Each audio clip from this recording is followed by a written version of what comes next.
In this guide, you'll learn how to fix Google Drive video download not working. First thing you want to do is check your internet connection. Ensure you have a stable and fast internet connection. Unstable or slow internet connection can cause download issues.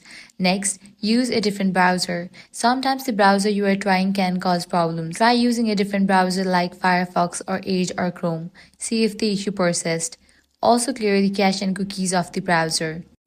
Likewise, if you have extensions, disable it.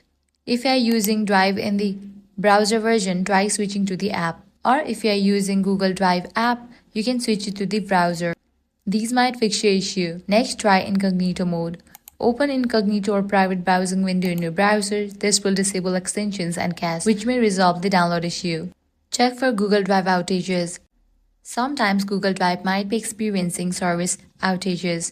Visit Google's Workspace status page to see if there are any ongoing issues. Also, make sure the video is not too large or in a format that's incompatible for download. Google Drive typically supports large file downloads, but extremely large files might take time or face interruptions.